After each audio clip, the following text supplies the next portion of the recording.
Hello Idol Mark, nais ko lang magbahagi ng aking secret files Idol Mark, silent listener niyo po ako sa inyong YouTube channel. Hilong-hilo na ako at hindi ko na alam kung sino itong kasama ko pauwi, di ko na rin sigurado kung saan kami patutungo.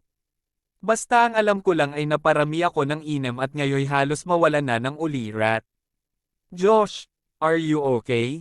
Halos pabulong na tanong niya. Ngumisi lang ako sabay itinaas ng aking kamay. I am. Salamat yutal ko pa. Mabilis ang kanyang pagpapatakbo kaya medyo nasusuka na ako. Dahan-dahan ka lang wika ko pa habang nakapikit, ilang sandali pa ay huminto na ang aming sinasakyan. Nagpark kami sa isang gusali. Di ko maaninag kung anong lugar ito, hindi ko na rin tinanong kasi medyo nahihilo na talaga ako. Habang agek-agek ako pababa ng kotse may isang mama na nag-abot sa kanya ng susi. Tinulungan na din niya akong umakyat. Pagkabukas niya ng pintuan ay bumulaga ang madilim na silid, pinasok namin iyon. Isinara niya ang pintuan at siniguradong nakalock ito, habang ako naman ay umupo na sa gilid ng kama. Dahan-dahan siyang lumapit sa akin habang hinuhubad ang kanyang saplot, nakatitig lang ako sa kanya. Pagkalapit niya ay agad niya akong siniil ng halik.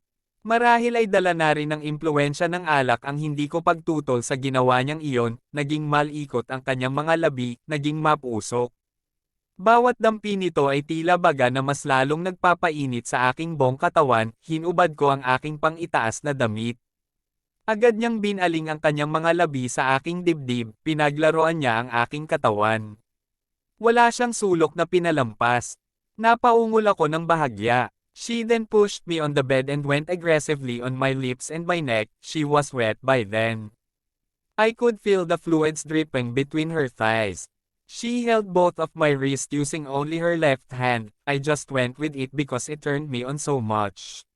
She smirked at me when she saw my half smile, she knew I'm too caught up and too weak to resist her. With both my hands still pinned with hers, she grabbed my dick.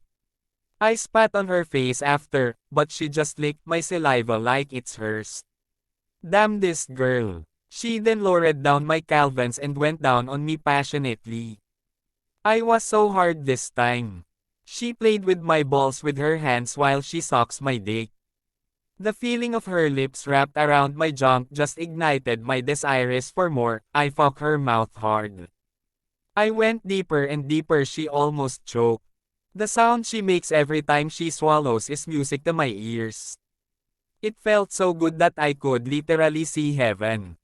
I almost burst out, but I have handled to push her away a little bit. She looked at me confused. I was almost out breath and have to regain my strength. I lowered my head and whispered on her ears, slow down, you own me tonight. Itutuloy. Sunod ko po agad ang part 2 Idol Mark. Sana mapili po ang aking secret files. More power sa YouTube channel mo Idol Mark. Waiting ako ng ibang upload mo sir. Thank you.